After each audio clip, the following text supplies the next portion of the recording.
That again. Good afternoon, everyone. Shalom. I'm Shosh Bedrosian from the National Public Diplomacy Directorate. I'll take a few questions after a couple of very brief points to share with you. Just make sure you put your questions in the chat of this Zoom with your name and your outlet. Today is Wednesday, November 26th, and day 782 since Hamas launched a war against us, kidnapping our people and holding them hostage. On Tuesday evening, our IDF forces inside of the Gaza Strip received the remains of a hostage from the Red Cross. Those remains were supposedly found and located by the terror group Palestinian Islamic Jihad nearly 2 days ago, constituting as a blatant violation as the terror group decided not to return those remains immediately.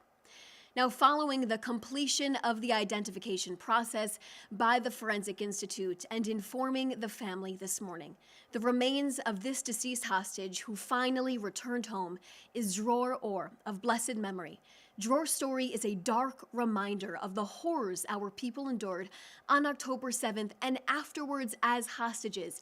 It's also a reminder of the sickening, grotesque, and barbaric actions Hamas and its Palestinian terror alliances took on October 7th to brutalize our people, murder them for being Jewish, and massacre them in ways we will never forget.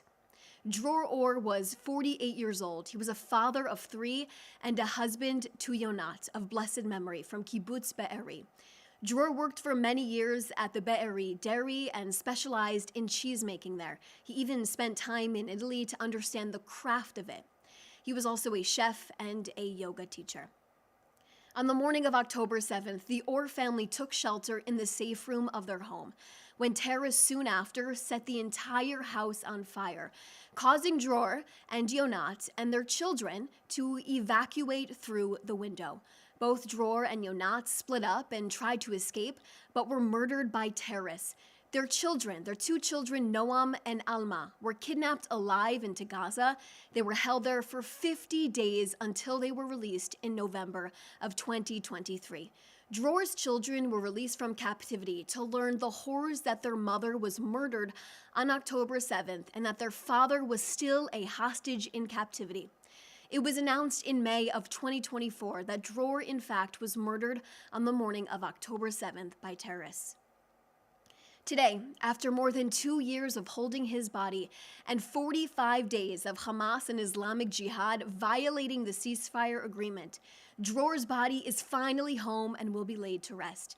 His children, siblings, and parents will finally have a place to peacefully rest their father as their tragic mourning period begins.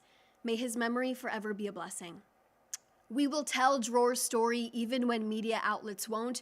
We will tell the stories of our other 2 hostages, Ran Gvili, Sutiask Rintalak, when the media won't. We will continue to remind the media and the world that we still have 2 more hostages in captivity, 2 more hostages, a violation under the ceasefire, as Hamas and other terror factions inside of Gaza claim they can't find them.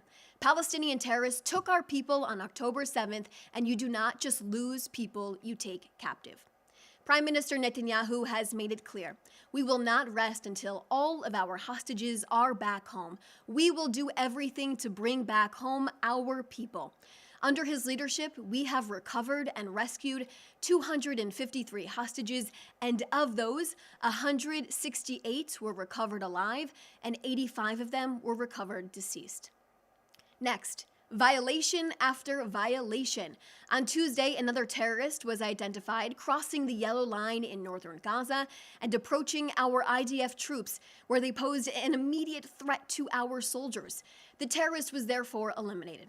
Also on Tuesday, 5 armed terrorists who likely emerged from an underground tunnel in eastern Rafah were identified by our soldiers and eliminated. Meanwhile, this morning, our IDF observation post in eastern Rafah identified 6 additional terrorists who likely also emerged from a nearby tunnel operating in the area. Following that identification, the IDF struck the terrorists while they attempted to flee. Now, following that strike, it was determined 1 terrorist was eliminated in a structure and 3 others were eliminated by our troops in a close quarters encounter. Our troops are also apprehended 2 additional terrorists terrorists who were in that structure as well.